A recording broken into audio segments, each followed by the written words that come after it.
Good morning, students. Today we are going to discuss the text of the poem The Face That Launched 1,000 Ships by Christopher Marlowe. As it has already been stated to you that this is an extract from the famous drama by Marlowe, Dr. Faustus. It is an extract from the Act 5th and Scene 1st of Dr. Faustus.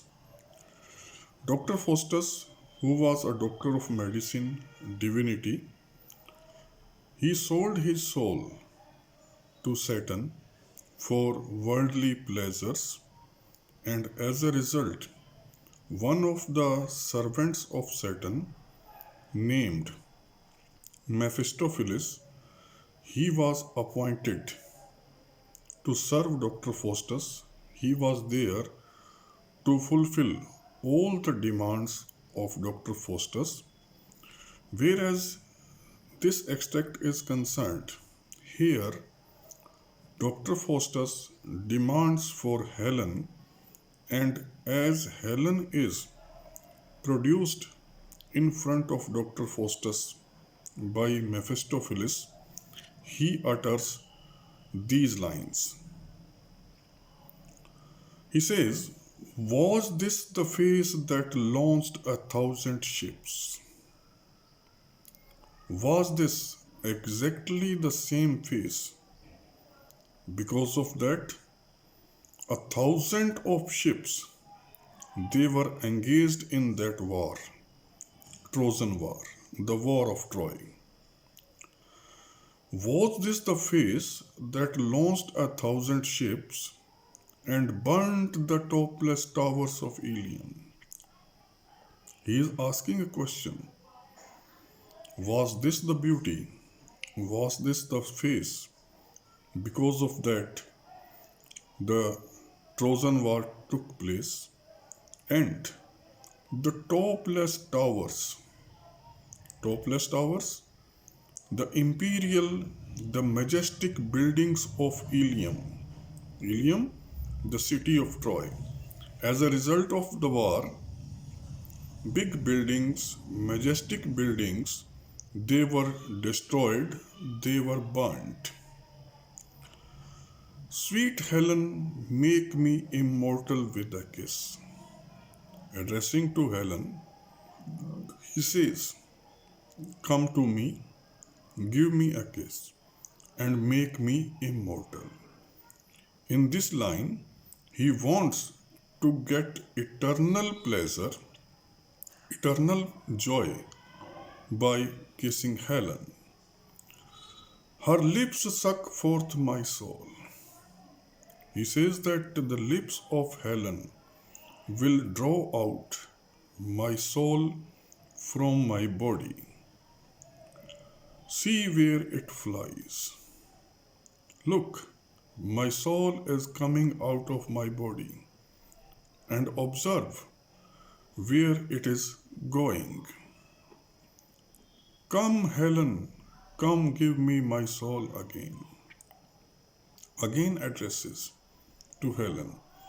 He says that you are the only one who can bring back my soul from the heaven. And he demands, he says that my soul is going out. I request you, come here and give me my soul back. "Here will I dwell. I will reside here.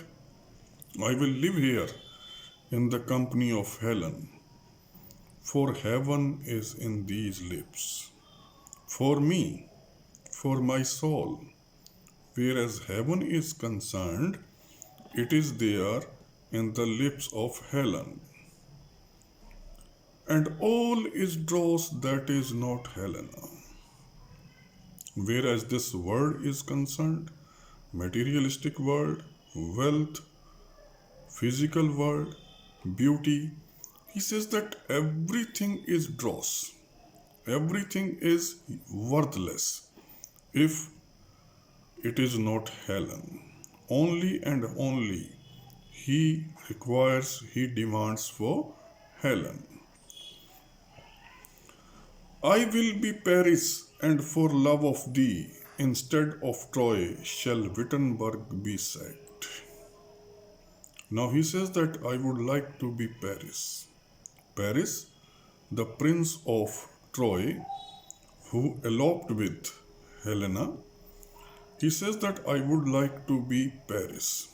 And for the sake of your love, he said that now, if it happens, if it is possible, instead of the city of Ilium, city of Troy, I would like that even if the Wittenberg, it is destroyed, it is burnt, I would like to be Paris. Wittenberg, the birthplace of Dr. Faustus.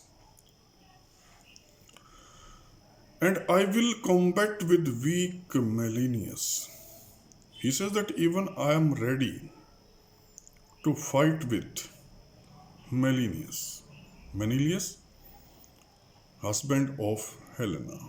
He is considered weak because even in the presence of the husband, the wife was taken away by Prince of Troy, Paris. And wear thy colors on my plumed crest. After bringing you back, after snatching you away from Menelaus, he says that as a victorious person, I would like to have a crown on my head, a plumed crest, a crest that is decorated with feathers, a symbol of victory, and then return to Helen for a kiss. Even after fighting, even after defeating Paris and Menelaus, I would come back again to you, Helen, just for the requirement of a kiss. In the final part of this extract, he talks about the beauty of Helen. O thou art fairer than the evening air. He says that you are much more fair, much more beautiful, much more fragrant, much more clear than the air that blows in the evening time. Clad in the beauty of 1,000 stars. Your dress, your appearance, it seems as if you are clad, you are covered with 1,000 of stars. You are so beautiful.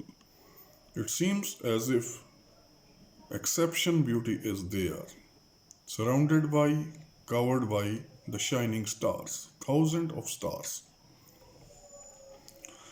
Brighter art thou than flaming Jupiter.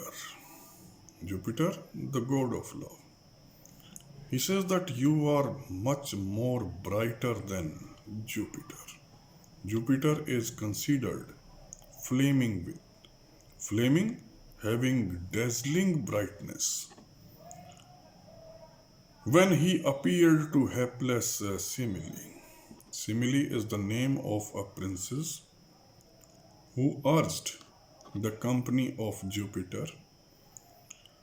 When Jupiter appeared there with dazzling brightness, flaming one, thundering one, as a result of that, in the company of Jupiter, Semele was burnt because of the warmth. And he says, when Jupiter came to Semele, Semele is considered hapless, misfortunate, unfortunate. You are much more brighter than the Jupiter at that time. More lovely than the monarch of the sky in wanton Arethusa's azured arms. You are much more lovely than the kings, than the queens who are there in a playful condition in Arethusa's azure arms. Arethusa, the name of a spring, name of a water body. He says that even if the kings, even if the queens, when they are there playing in the water body, they look very attractive, they look very lovely, they look very beautiful. But you are much more beautiful than these monarchs. And none but thou shalt be my paramour. And finally, he says that nobody else but only you and only you can be my paramour. You can be my beloved. That's all about the poem, The Face That Launched 1,000 Ships by Christopher Marlowe. Thank you very much.